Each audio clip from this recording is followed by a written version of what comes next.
Laundry contractor పై వేటుకు రంగం సిద్ధం. బెదిరింపుల నేపథ్యంలో జిల్లా రాష్ట్ర స్థాయి అధికారుల ఆరా. కనీస వేతనం ప్రకారం జీతాలు చెల్లించాలి, ఉద్యోగ భద్రత కల్పించాలి. రిజిస్ట్రార్ H1 INTUC జిల్లా ప్రధాన కార్యదర్శి సందీప్ డిమాండ్. మన ప్రజావాణి కథనాలతో నివేదిక తయారు చేసిన అధికారులు. అంటే కిందికెళ్ళి మంట పెడితే కానీ వీళ్ళకి సోయి వస్తలేదు అనమాట. ఏది మన ఎలకల పొగ పెడితే ఇట్లా బయటకు వెళ్తుంటాయి చూడు, అట్లుంటుంది అనమాట కథ. ఇట్లా మంట పెడుతుంటే మొత్తం షేక్ అవుతుంటుంది అనమాట. మీ కథ ఏందో మీ డ్రామాలన్నీ బయట పెడతాం మా ఊరి మీద. తెర వెనుక ప్రయత్నాలు ముమ్మరం చేసిన సదరు కాంట్రాక్టర్ వైద్య ఆరోగ్య శాఖ పరిధిలో ఉన్నందున క్షేత్రస్థాయిలో పరిశీలిస్తాం. అంటే ఏం మోసమన్నా చేయొచ్చు. వైద్య ఆరోగ్య శాఖ ఉంటే ఆయన ఏం మొత్తం ప్రపంచ దేశాలకు ఏమన్నా ఇదా, లేకపోతే మొగుల మీదకి ఊసిపడ్డాడు ఆయన. మీ మీద చర్యలు తీసుకోమంటారా చెప్పు, మీ మీద తీసుకుంటాం. మరి ఇన్ని సంవత్సరాలకు ఇంత అక్రమాలు జరుగుతూ ఉన్నాయి, పట్టించుకోలేనటువంటి పరిస్థితి. అంటే వైద్య ఆరోగ్య శాఖలో ఏ విధమైనటువంటి అవినీతి జరుగుతూ ఉందో మేము మొత్తం బట్టబయలు చేసేటటువంటి కార్యక్రమానికి కూడుకున్నాము. మీది కథ, మీ చరిత్ర వీడికి సమాప్తం అనుకోరు. ఏవో ప్రభాకర్ రావు వెల్లడి. మన ప్రజావాణి ప్రత్యేక కథనం. వైద్య ఆరోగ్య శాఖ పరిధిలో ఉన్నందున క్షేత్రస్థాయిలో పరిశీలిస్తాం. ఇన్ని రోజులు ఎందుకు పరిశీలించలేరు? ఏం కమాయి చేయబోయినారు మీరు? ఏమిటికి ఉద్యోగాలు చేస్తూ ఉన్నారు? చేస్తూ ఉద్యోగాలు చక్కగా చేయరు, లేకపోతే ఇంట్లో కూర్చోదు.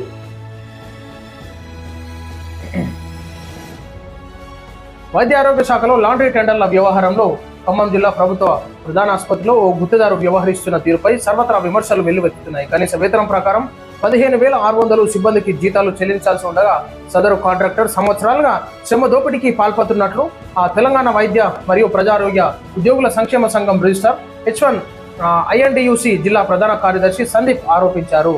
సదరు లాండ్రీ నిర్వాహకుడు శ్రమ దోపిడీకి పాల్పడుతూ సిబ్బందికి ఉద్యోగ భద్రత ఎటువంటి రక్షణ చర్యలు తీసుకోకుండా ప్రతి ఏడాది టెండర్లు దక్కించుకొని ప్రజాధనాన్ని ప్రభుత్వ ఖజానాకు గుల్ల చేస్తున్నారు.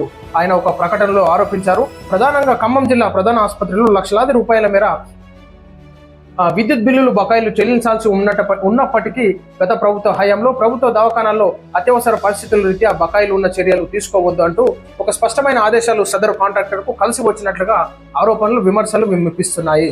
లక్షలాది రూపాయలు పెండింగ్ ఉన్నప్పటికీ విద్యుత్తును తొలగించే అవకాశం లేకపోవడంతో అదే అదునుగా భావించిన సదరు కాంట్రాక్టర్ లాండ్రీని నిర్వహిస్తూ లక్షలాది రూపాయలను కొల్లగొడుతున్నట్లు, పనిచేస్తున్న సిబ్బందికి కనీస వేతనాలు అమలు చేయకుండా వివరిస్తున్నట్లు ఇటీవల సిబ్బందికి జిల్లా ఆసుపత్రి సూపరింటెండెంట్ కు ఫిర్యాదు చేసిన నేపథ్యంలో చూడు ఆ కథనాలు, చూడు రెగ్యులర్ కథనాలు. స్పందించని సూపరింటెండెంట్ సదరు కాంట్రాక్టర్లకు నోటీసులు జారీ చేసిన వ్యవహారం ఖమ్మం జిల్లాలో సంచలనంగా మారింది. మొత్తానికైతే ఇక ఎట్లుంటుందంటే తీగలాగితే డొంకంద కదిలినట్టు ఒక్కొక్కటి అన్ని బయట పడతా ఉన్నాయి. ఉన్నటువంటి మినిమం వేజెస్ వాళ్ళకి చెల్లించకుండా ఆ కాంట్రాక్ట్ అక్రమంగా దక్కించుకొని ఈనాడు లక్షల రూపాయలు కొల్లగొడుతున్నటువంటి నీకు ఏ విధంగా బుద్ధి చెప్పాలో చెప్తాం. నువ్వు రిపోర్టర్లు పోతే రిపోర్టర్ల మీద అసభ్యకరంగా మాట్లాడుతున్నావు. పులుసు ఆర్పిస్తాం బిడ్డ, నువ్వేమనుకుంటున్నావు? ఉన్న కాంట్రాక్టర్ కూడా కాన్సల్ చేపిస్తాం. ఆగులు నువ్వు చేసినటువంటి కథలు, మీ కార్ఖానా, నువ్వు ఇన్ని సంవత్సరాలుగా నువ్వు ఏది శ్రమ దోపిడీ చేస్తా ఉన్నావు ఉద్యోగస్తులది. ఏం మొగుల మీదకి వెళ్ళి ఉసిపడ్డావా, లేకపోతే ఏమనుకుంటున్నావు? నువ్వు ఈ కథ ఏందో చూస్తాం మా బిడ్డ. నీ కాంట్రాక్టర్ పోకపోతే చూడు నువ్వేమో అనుకుంటున్నావు. రిపోర్టర్లు వివరణ కోరనీకి వస్తే నువ్వు ఏం రిపోర్టర్, ఎక్కడ రిపోర్టర్, ఎందుకు వచ్చినావు అంటే నేను కిరీటం పెట్టుకొని కూర్చున్నావు, నువ్వేమన్నాడా? ఖచ్చితంగా ఉన్నటువంటి అధికారులు ఆయన మీద చర్యలు తీసుకోవాల్సిందా మేము కోరుతాం, లేకపోతే మీ మీద కూడా చర్యలు తీసుకుంటాము. కలెక్టర్ గారి దృష్టికి మేము తీసుకుపోతాం ఈ విషయాన్ని. ఖచ్చితంగా వైద్య ఆరోగ్య శాఖ మంత్రి దామోదర్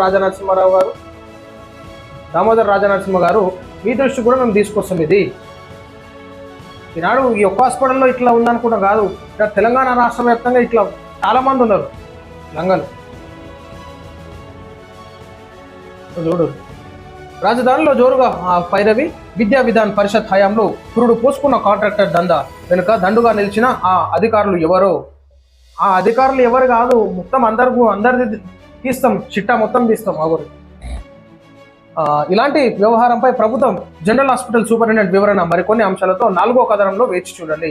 4 కాదు, నీ పని పడతాం, నీ భర్తం పడతాం, నీ కథ వచ్చేదాకా, నీ సినిమా వచ్చేదాకా నీదే వేస్తాం మెయిన్ పేజ్లో. ఖచ్చితంగా ఈ అవినీతిని ప్రజలందరూ చూడాలి ఎట్లా జరుగుతుందని చెప్పేసి బాగా జాబ్తా వేస్తాం. 10 సార్లు వేస్తాం, 4 కాదు 5 కాదు 10 సార్లు వేస్తాం. నువ్వు ఇన్ని రోజులు శ్రమ దోపిడీ ఏదైతే చేసినావో వాళ్ళందరికి పైసలు చెల్లించాలి బిడ్డ.